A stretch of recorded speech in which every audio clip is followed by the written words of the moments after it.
How to pan fry wild mallard crown or wild duck.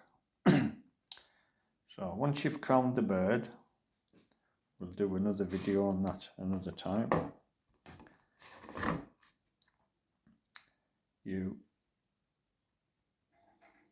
And you've got it dressed and crowned. Rub it with salt. Leave it in the fridge for a day or so. Salt all around helps to tenderize it and the flavour. And I put black pepper on as well. Then you score the skin. Try not to cut through into the flesh. That helps the fat render out, and also lets the heat through the skin and helps cook the flesh. So your pan is cold, don't warm it up, no oil or fat, and you just put the crown in like that, cold, then turn the heat on low.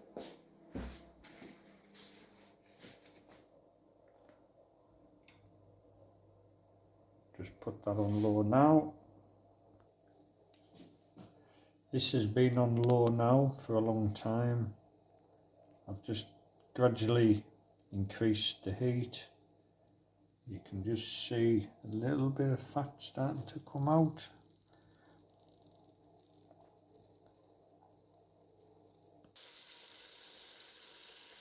And there we are. You can just see the fat spilling out there. And we're getting a little bit of a sizzle.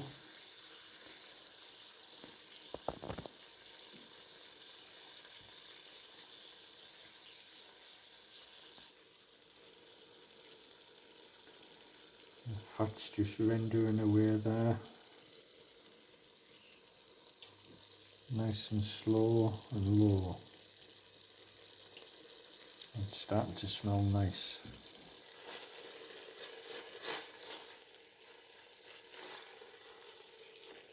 That'll move about.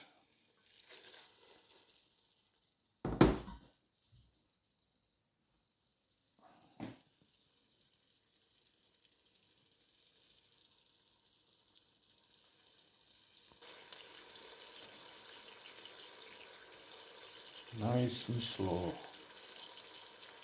No rush. Still on a low heat. Oh, number two on the setting.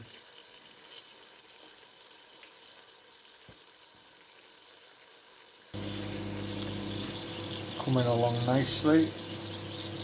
Smelling really good.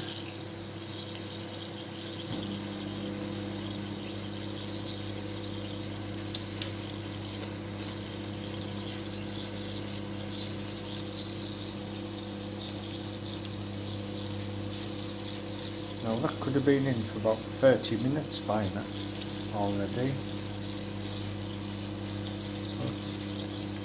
There's no rush. That's just rendering away.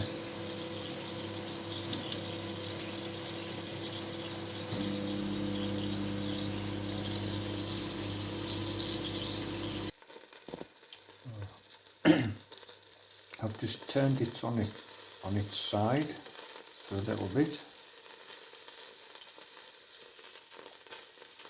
Looking good there. Simmering away, sizzling away. I'll give it a go on each side, then turn it onto I'll get the skin side down, I'll turn it onto its other side.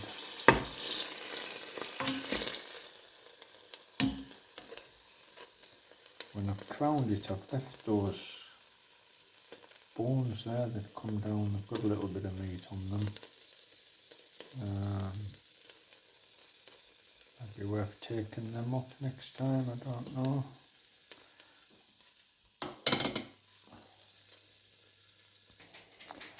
So I've gave it a little bit on each side, and I've turned the heat off now, and we'll give it a go. So that's lovely now. There's the inner fillet, there's the breast. If anything, I've maybe left it a bit too long, but it's still fairly red there on some bits, and juicy, and the meats just came away from the bone there. Thank you.